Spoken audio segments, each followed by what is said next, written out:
All right, let's see if we can get out of this rat race here. I'm definitely going the back way today. Don't run over anybody. I kept it simple, and that's what we're going to do. Head on back home because I really need to get motivated getting on the lawnmower for the 5th day in a row. Everybody here watching my channel knows I've heard that conversation 50 times. Oh, wow. Yeah, wow, the rains are going to come in. Do I get to cut grass, or am I going to be in the rains, man? Yikes. Yikeskers, everybody. Well, it is what it is, right? It is what it is. On this Friday afternoon. It's very nice out there. I'm enjoying the weather. Not too hot, not too cold, just right. And this is a beautiful piece of property here. You know, I've always wondered, is that property that guy's property? Or is it the other house property? And I think it's that guy's property, personally, but I don't know. And Pazam, oh, I know this story all too well. He's stuck in the ditch because we've had so much rain. And I've done that so many times. I've done it so many times. And I wonder how he's going to do it.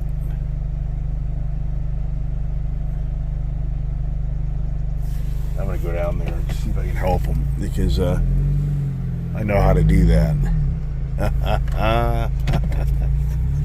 I know it too well. Yeah, he's figured it out.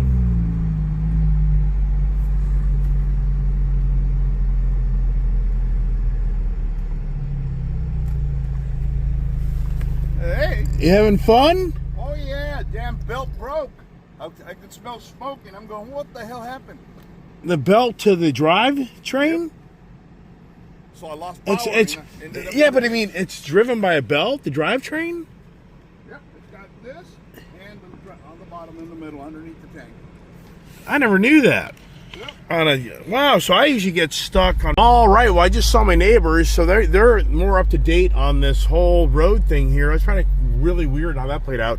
But one neighbor, he's very abreast of what's going on. Now he claims I would probably get 70% payout for damage. He claims there's a clause, there's a wording in this. If this road ever did come up here, he's saying they're going to have to pay me 70% of the value of my home to offset the loss of it. And then everybody else be 50%, but they don't want it coming through. But they're claiming, what he's claiming is, the problem is across the road, they got big heavy hitters with attorneys and deep pockets to make it so that this will most likely happen because we don't have the heavy hitters to fight it. So the people on the other side, I guess you could call it the east side, I'm the west side. The east side has they've got HOAs, they got attorneys, they got money. And so what they're saying to me is we don't have that. This is a non-HOA neighborhood. We would have to start rounding up money to get attorneys involved and start fighting this to push it the other way. But at the moment, nobody's doing that. Hell, if they paid me 70% of the value of this home, and then I decided to move down the road, I mean, well, did I really do that bad off? I didn't. But these guys, those neighbors over there, their thoughts are they don't want to leave anytime soon. I'm like, but you really, one guy's 7 years old. I'm like, you're really going to take care of that property of yours in our 10 years? So I'm just like, wow. So I'm more on the page like, I don't know. So it's very interesting, but they made some good points. And yeah, so they call it the Falcon. There's like a Falcon organization. There's another guy that's got all the money. So all the guys with all the money, they're not going to let it come to their side of the road. They're going to fight the hell out of it. But anyways, it's interesting times, that's for sure. Now, let's go see what the dogs are doing and get them out and blah, blah, blah. And I want to get the food in before it starts raining. All right. Whatever here. And look at that, right? The storm's right on our doorstep. And the puppies, let's see how they're doing.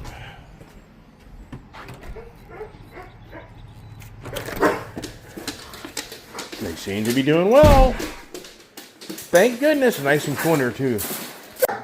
All right, say everybody. Let's get my coffee settled here. And let's get him out. Good boy. Good boy. Good boy. Come on. You can do it. Come on, pups. Come on, puppy. Good boy. Good pups. Good baby.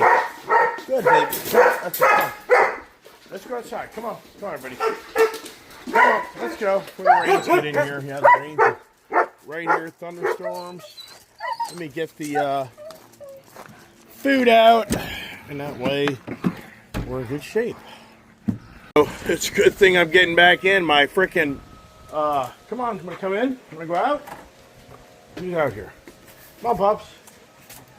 All right, well, I'm going to go over to the barn. I got to go over to the camper because that camper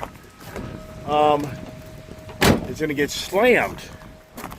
Oh, my back window's open. Have you ever done this stuff? It's about to drive you nuts. You put your window down in your vehicle, and do you remember to close it? No. Does it end, everybody? It doesn't. There we go on that. All right.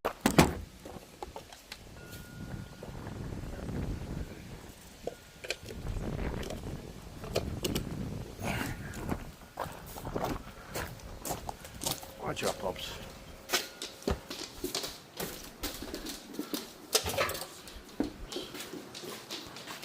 All right. Wow, my phone's still going. Whoopsie daisy. Whoa, got my afternoon coffee and ice and whatever else I need here as I get over there to the I think I just have to bail on all this stuff. I gotta go over to the bar. I gotta go over to the trailer so that damn canopy doesn't get damaged. That would be a fiasco. See that already, how it's blowing around? Yeah, I think that designed to have heavy winds on it, it would probably bend it and ruin it. And then that sucks because I can guarantee you, whatever goes wrong with this camper that I can't fix, it'll sit in the shop for 2 or 3 months. Or it'll just sit, or it'll be 2 or 3 months before you get to it. That's probably the real answer on that. And this thing isn't the fastest. There's Brian's back. He loves that car. On the summer days, I'm like, you can drive it, man. It's not a big deal. All right, let's get inside the camera. I don't want you guys in. No. I don't want you guys in. So let's now go up here and retrieve and see here. So it takes a little time to get this damn thing in. You do that. Blah, blah, blah. All right.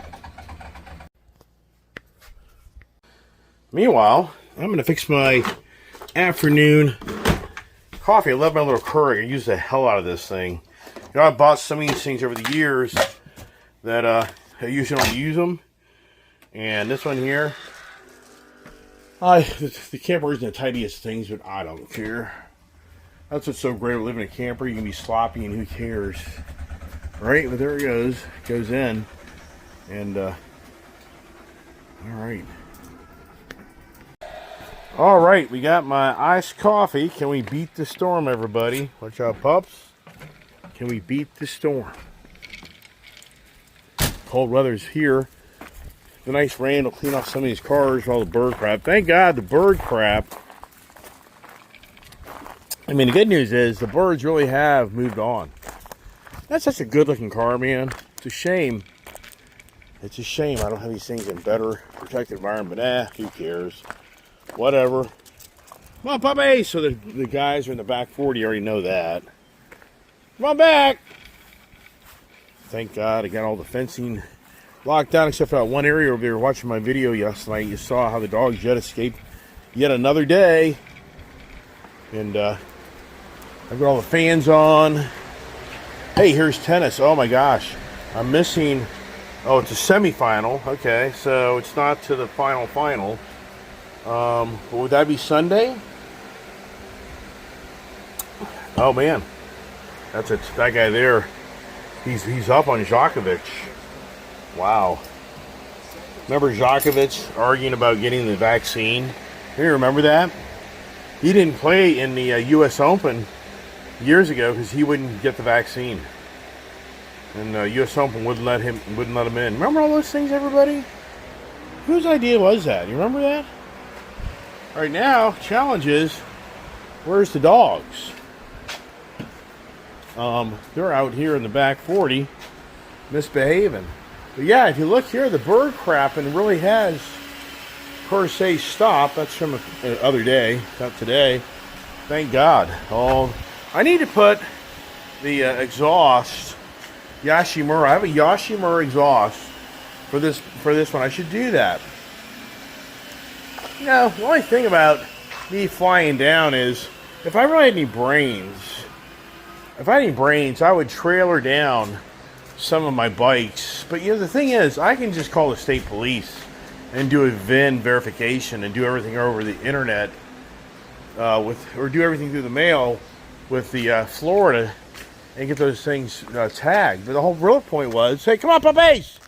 The real point was, if I was down there in Florida with those little Groms, I could go blast around, just blast around the neighborhood and go something to do. The only problem with me going to Florida right now is like, what am I going to do in the spare time? But I don't think I'll have a lot of spare time. Come on, puppies! So now I have no idea where the dogs have run off to. Come here, pups! I have no idea where they've run off to. I mean, they couldn't have gone far, but this is what you deal with. They're model dogs and then become pain in the ass dogs.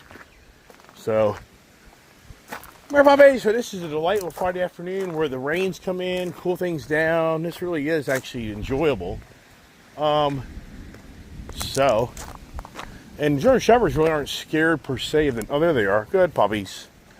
Good pups. Good babies.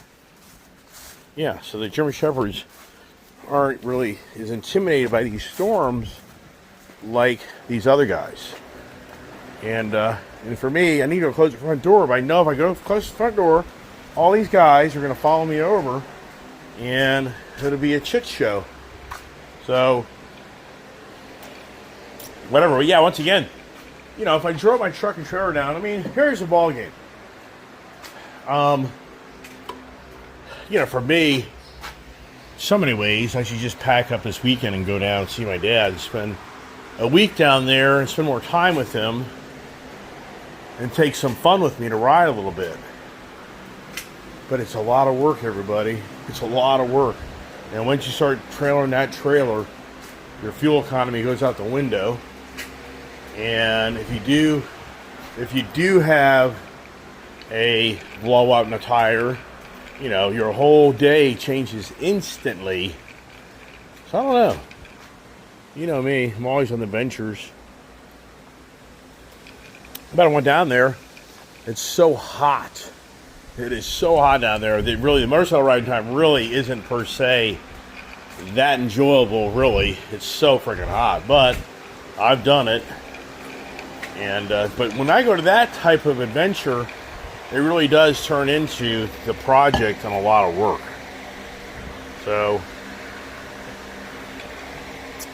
I don't know.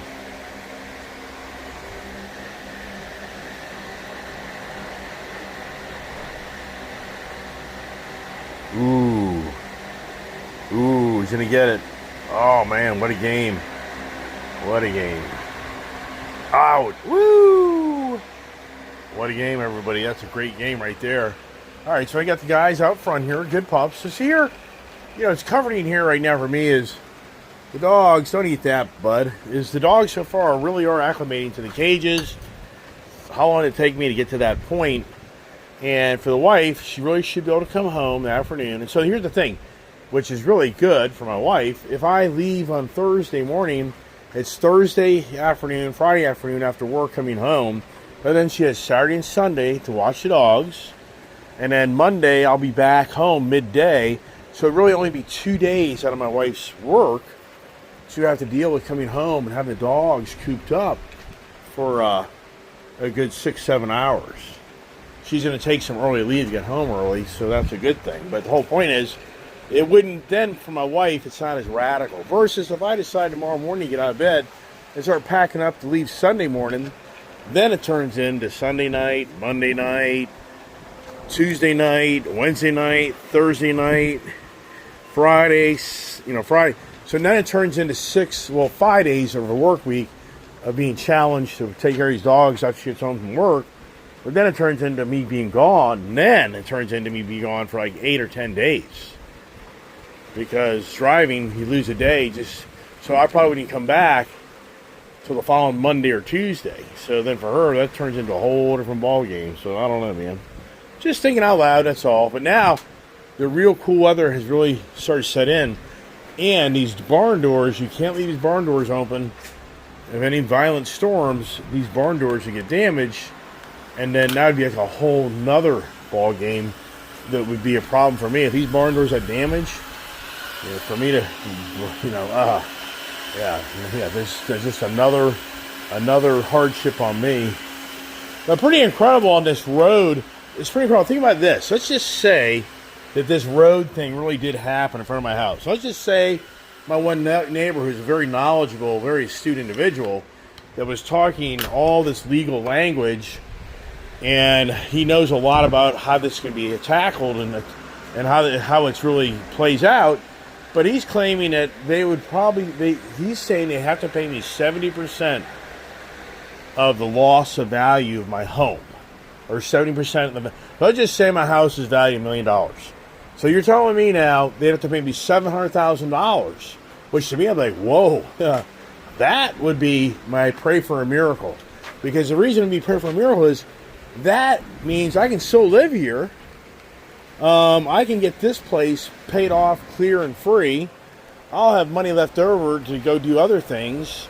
And then if I decide to sell the property, let's just say for the hell of it, I get $500,000 for it. But at the end of the day, would I have ever gotten $1.2 million for this? $1.5 million? Wow. So with that scenario there, once again, but the question is, when do they give you $700,000? My guess would have to be before they complete the road. It'd have to be once it's signed and sealed for them to do all this work, and they're going to do it. They have to pay me. And the reason I say that is because if I was to decide to sell the house before the road work got done, any knowledgeable realtor that brought a person to the house is going to tell them straight out of the gate, this is going to be a house down the main highway, and blah, blah, blah, blah. So instantly that person's like, I'm not going to pay a guy $1 million for our property. I don't want it. Forget that. So you would think then that once it was an agreed deal, and it was definitely going to happen, they would have to come to the table and give me money, because if they decide to put it out for sale, then I can take the hit and just move on or whatever. So I don't know. Very interesting times ahead. Who would have guessed this? Who would have guessed that? That's crazy. Wow. Now, this is classic, everybody. I tell you what, I don't really like, per se, making fun of others or being derogatory to others. I really don't get off on that in life. Some people do. But Skyline Harley, I'm really disappointed in Skyline Harley. The reason I'm disappointed is the owners have just shredded the personnel there. They just, in my eyes, no loyalty. I've seen a lot of good people work at that dealership. They're all gone. And get this, so I called just for the heck of it. I mean, I think right now, no, because I'm getting ready to leave town. But if I wanted to trade out that seat on that Harley and put, I feel like, a little nicer seat, an upgrade from what the factory one is, I called Skyline Harley. He said, hey, I'm looking for the Harley-Davidson specific Harley-Davidson Street Glide ST 2023, and I want to get the higher premium seat, solo seat. So the guy's on the phone, and we're talking. But first of all, when I called the dealership, this guy answered the phone, and I said, parts. And he just was kind of like, nothing. He didn't say anything. And eventually he's like, yeah, what do you want? I'm like, oh, okay, this is parts? Yeah. Well, dude, you didn't answer, Jacob and parts. Good afternoon, Skyline Harley-Davidson. This is Jacob and parts. He didn't say that. He just said, this is Jacob. So totally inexperienced people. I'm trying to get across to you that Skyline Harley, in my book right now, they have gotten rid of knowledgeable people for replacements that probably work for half the price. They don't have a clue of what they're doing. So the guy tells me over the phone, you can't get an upgraded seat in this motorcycle anymore. Why? Well, because they discontinued making them. Really? He said, yours is a 23 and a half or 24? I said, it's a 23, previous generation, Street Glide ST. He goes, yeah, right. It's the, I mean, yeah. He goes, they don't make those anymore. I'm like, what are you talking about? He goes, the book only shows the solo seat for the newer style motorcycles. So you're going to have to go aftermarket on that. I'm like, really? Are you sure about that? Oh, yeah. Yeah. You can't, they don't make those seats for the previous generation motorcycle anymore. Wow. I mean, I knew that. I was like, buddy, you're clueless. You don't have a clue what you're talking about. So I hung up the phone. I called Chesapeake Harley. Hey, blah, blah, blah, blah, blah, blah, blah. Yeah, part number, partner, yep, you want it brown or black? Okay, you have it, special order. Done. What a jerk. I mean, so here's the message. Skyline Harley, for Darren, I'm really disappointed that you have let go of so many good people at your dealership. I get it. It's all about the money. But I told you probably wouldn't make it. I told you 2 years ago, you're such in a rural area, this is going to be extremely challenging to ever make this dealership. And how you get creative to bring something else in here, I told him, you should have another line of products that is something else besides this, because you'll never make it. This reminds me exactly the same conversation I had with the guys out there at Timbrook Honda, where it used to be a standalone Indian motorcycle dealership. I'm not lying to you. When those guys went in there in 2000, I think 13 or 14, something time frame there, where the former John that owned Winchester Honda, and he lost the franchise, and he lost the dealership, and he closed shop and moved out. And so, you realize or not, that brand new Honda dealership building that you see at Timbrook Honda I go to, that was a building built during the 2008-9 total financial collapse in this area in the whole country, and that guy got himself in a deep doo-doo in financing that building. He could never carry it, and eventually by 2012 they kicked him out, and then he lost his Honda franchise.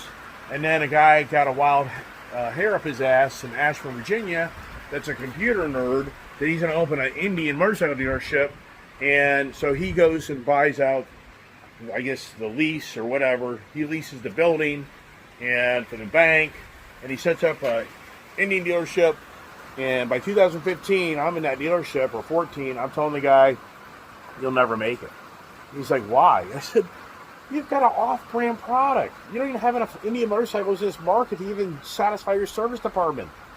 Our Harley dealership has a gazillion riders that are going to come to the dealership just to get their bike service. So you've lost that in itself. You'll never make it. The service end has to carry you, man. Don't you know that? You better get a whole other product. My guy's like, yeah. 1 year later, bankrupt, place is closed. So the whole point of this conversation is, for Skyline Harley, I think they're in the same predicament. They can't make it work. And by constantly turning people, I think it puts kind of a foul taste in your mouth, that you just know the dealership's struggling and it's sacrificing all the employees to try to keep the place in business. And so, once again, I'm just giving you a heads up. On Skyline Harley, Chris was let go. Chris Sears, that's the guy that helped me get the Harley deal. He was a very nice guy, great guy. They kicked his ass out of there. They have gotten rid of Heather, the finance girl. I can go through the list of all the good people out there, in my eyes, that did a good job, and they're gone. So, whatever. I'll just take the CVO seat off of my 21 Harley. I'll just start dismantling my CVO. Why would you do that? I mean, this is just a poor man's CVO. That's the reality.